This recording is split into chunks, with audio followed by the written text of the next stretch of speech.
Okay.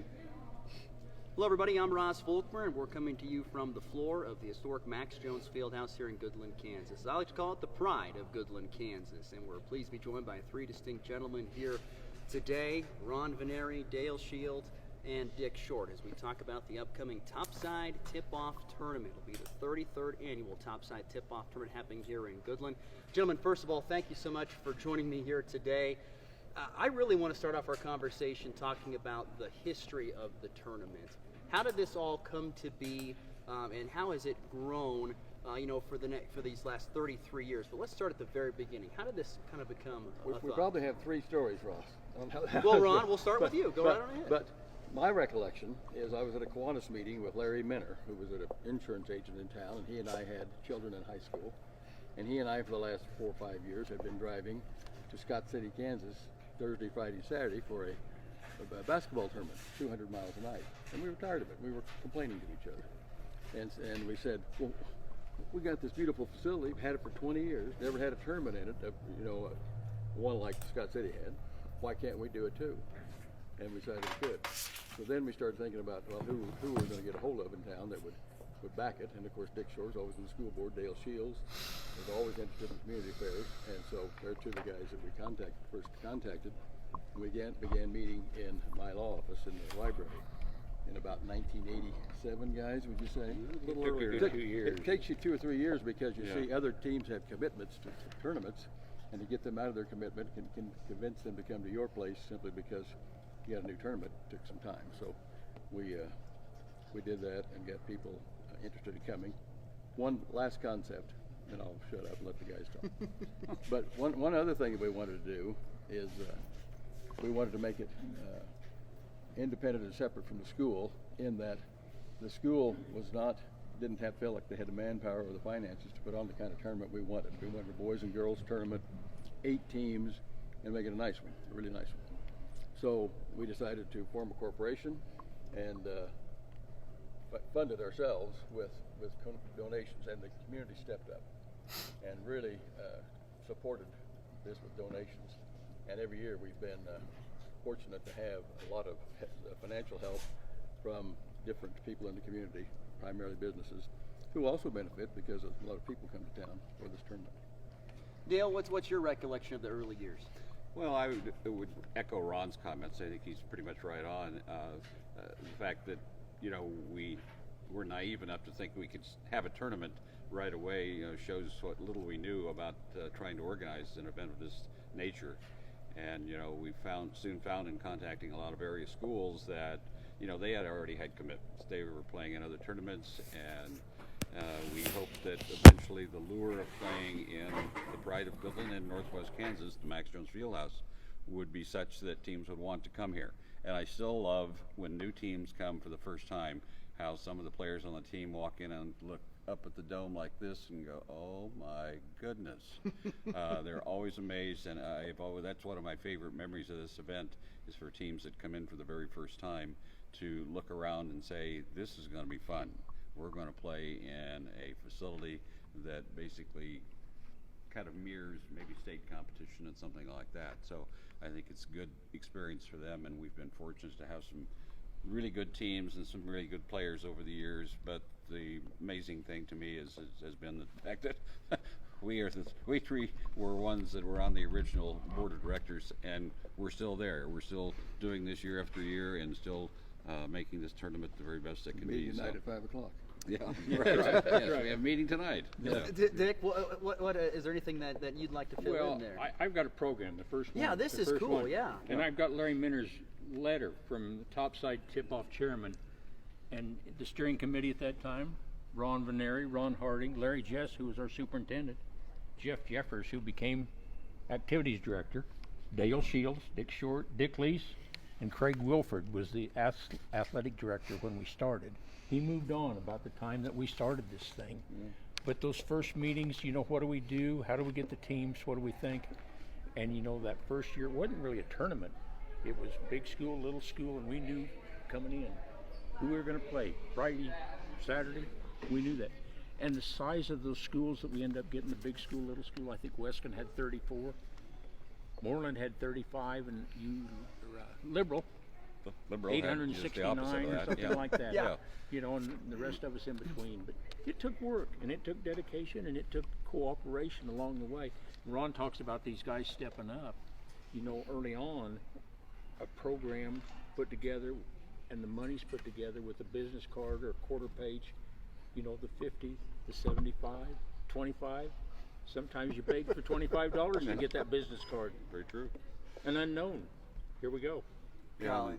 and the evolution of that has been, you know, about 12 years ago, we started really developing what we call our corporate sponsors.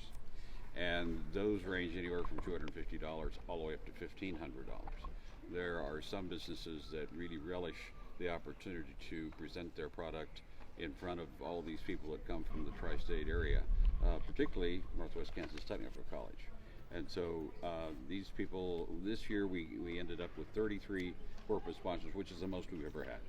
And that generates a lot of operating revenue for us that we can use to enhance the tournament and continue to build it.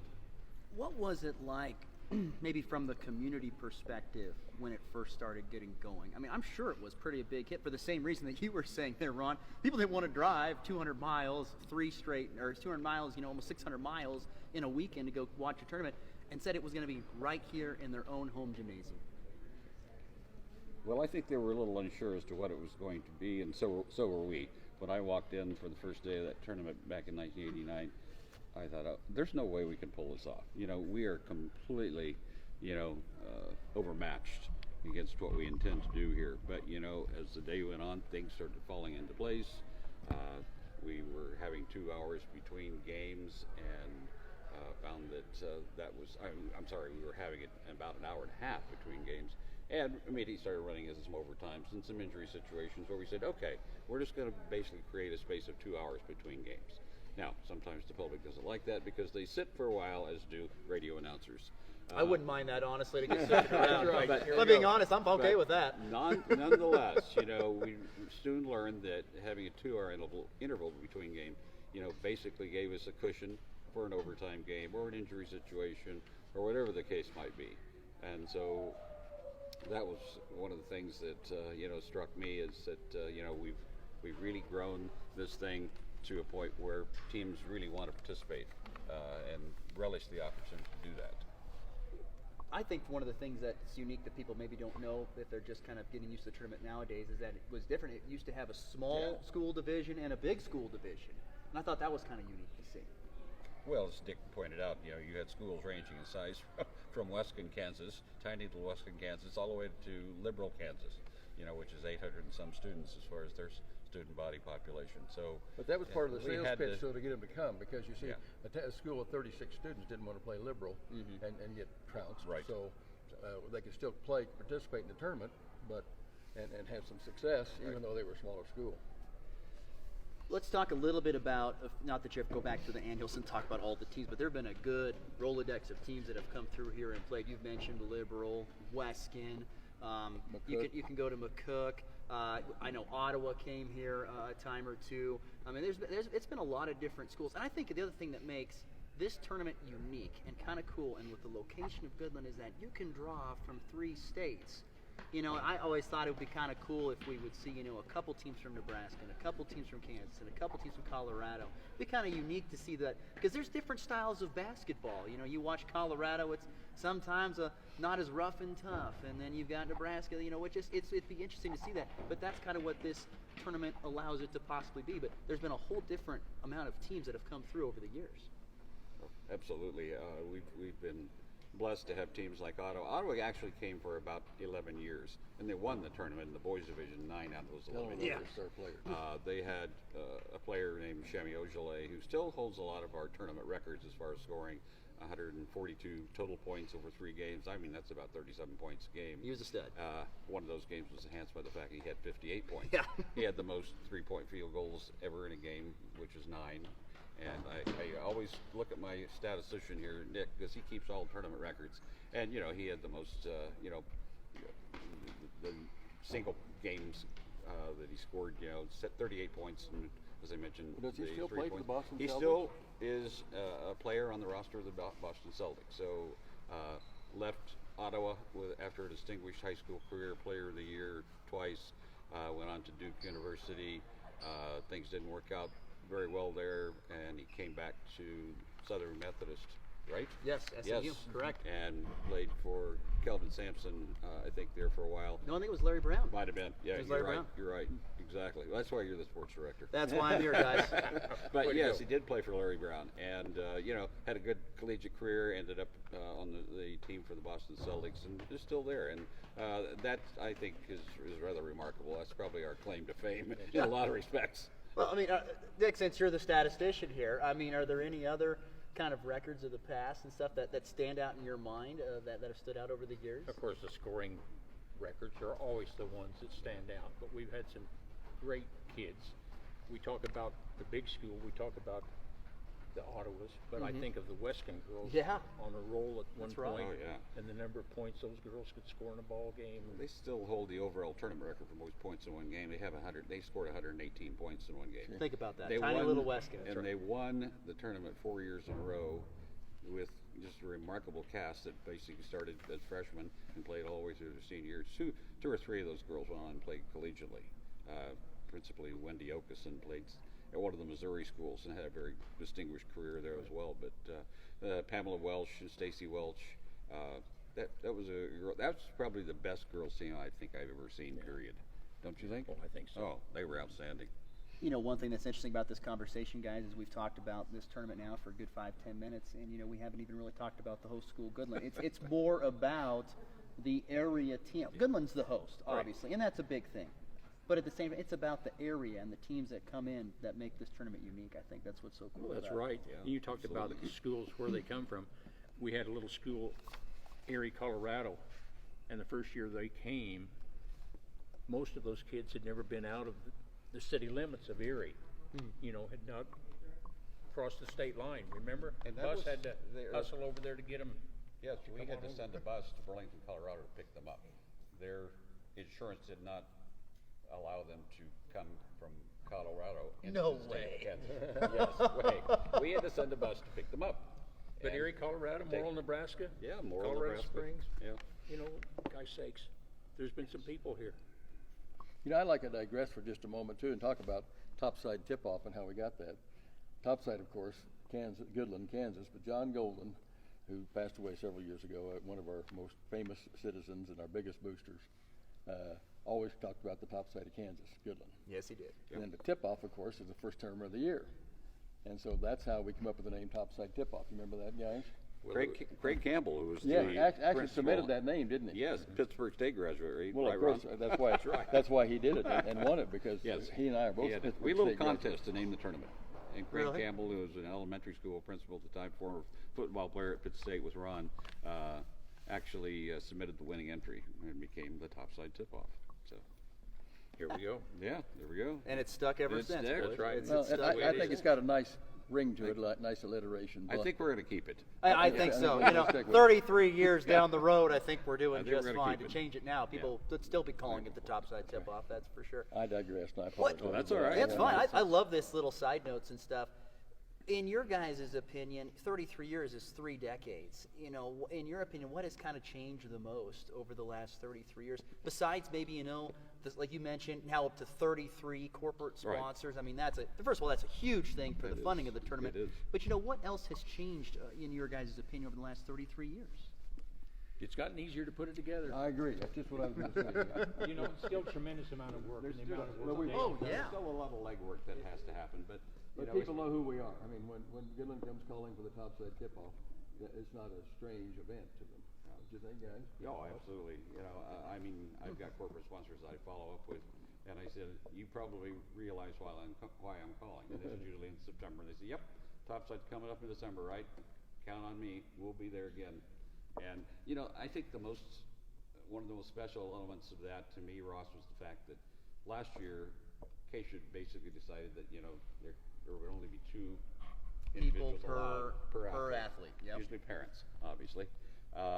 And we fully expected some of our sponsors to back off and say, no, I don't think we want to do that this year. I mean, given the fact that nobody's going to see our banners, nobody's going to see our advertising, but not a single one opted to not sponsor the tournament. And it made it possible to have it last year because you certainly didn't have any gate receipts to fall back on. Right. It was the benevolence of those corporate sponsors that enabled us to have that tournament. I think that probably made me feel like this town really cares about this event. These sponsors care about this event. It's not just something they do to get me out of their office.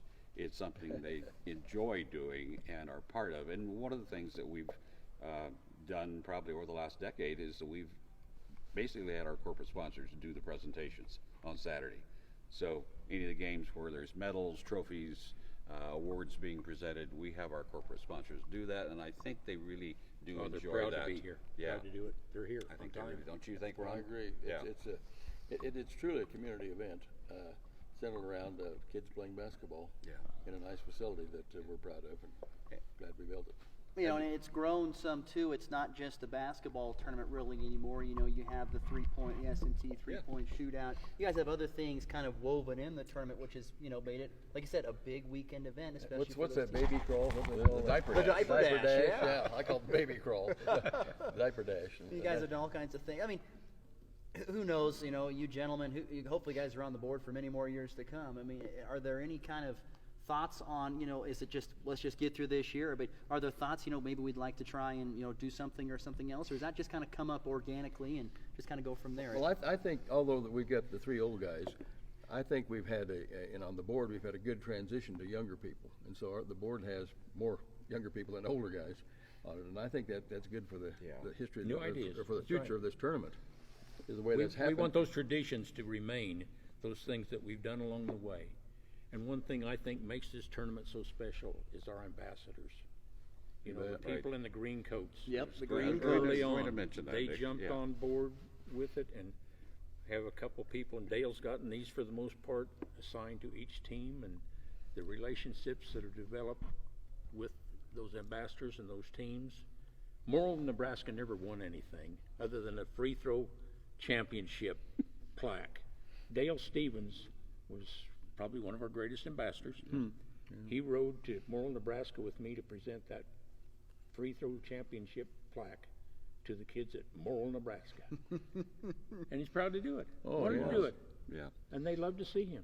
But ambassadors help make this thing too. Yeah, I mean, they started our hospitality room, which is one of the best that I've ever, you know, had the pleasure of visiting. And, you know, the Goodland ambassadors, we have 2 assigned to each team, so they've got a little bit of flexibility. But they really kind of, you know, clamor to do this every year. Every time, you know, we basically ask, okay, we need, you know, people to volunteer to help with Topside Tip-Off. Out of 16 slots, I probably get 14 filled right away, with individuals who have hosted a team for a number of years that have developed a relationship with the coaches, with the fans, with the players, and so forth, and they look forward to seeing that team and those kids every year. Linda Rumpel's a great example. She's hosted McCook for probably the last 8 or 10 years, and, you know, always does lots of little things to make their visit to Goodland as rewarding as possible. It may be cupcakes, it may be this, it may be that, but our ambassador hosts do a wonderful job with our teams, and that's another thing that makes this tournament special. And another thing we've done is we take care of the referees. About that, I mean, we don't pay them, obviously, but we take care of them in that we make sure they have good rooms, make sure they always have refreshments and things like that. Have people assigned, somebody assigned, or in the past, I don't know, we have recently. I haven't been around that much. But. Well, Dick, I think, is responsible for a lot of the Yeah, and the reason it officials. gets, you know, it's harder than you might think to get a dozen men. Unless you have a brother-in-law women. who's That's happens right. to be That's a right. To come to Goodland, tournament Kansas official, for and 3 he days. can entice about 10 of his referee. friends to come along, which most of our officials come out of the Manhattan area, don't they? Manhattan, Marysville, Yeah. Holton. And Drive it's in. Belleville. simply because Long of ways. Dick's influence with his brother-in-law, Lyle Walters, who's continually helped us bring tournament officials from out of town, if you will, that, you know, we don't normally see these guys. And I think that's one of the refuges of being a referee, is that, well, you know, I won't be back there until next December. If there's any transgression, they probably will forget. But I think that's what has made it special. Yeah, it has. You know, these teams don't see these guys. Yep. along the No, way. that's it great. helps. Early Fantastic. on, we had these guys local, and bring him out of the classroom over at the high school and put him out there with a whistle and a shirt. And we set a record for the number of fouls that are called, before the game's over. Here's Homer, and that's not good. And these guys come in, they're proud to be here. But I think that is part of what has made this tournament so successful through all the years. Is we paid attention to little details like that. We've done things, got people assigned to do the job, and continued that job of whatever it might be, whether it be the referees or the hospitality room, little things around the edge, not just the kids playing on the floor, add to the success of this tournament. And I think that's why it's one of the reasons it's so successful. What do you guys think? Well, I think without a doubt, and I talked about their tradition, and some of these guys, when they come to town, 3 days, some of them know each other, some of them don't, but they want to have something to do, and they make themselves welcome. Thursday night, they come to our house for soup and cinnamon rolls, and they sit around and can unwind. That's right. Bottom line, Friday night they go to Crazy R's and unwind, and but it's a good group of guys. They're proud to be here, and they want to come Very back. much so. We can hand them the contracts. They sign the contracts, and here they are next year. But that's very important to a tournament, though, is to have excellent referees too. Yeah.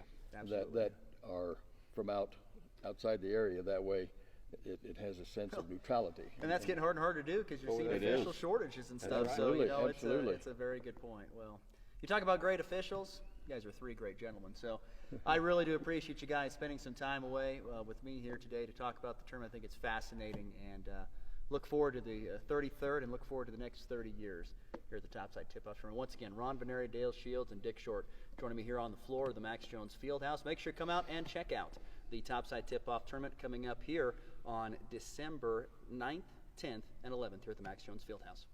Ross, thank you. Thank you, Ross. Thank you, Ross. Thank you, Appreciate it. guys. Appreciate it.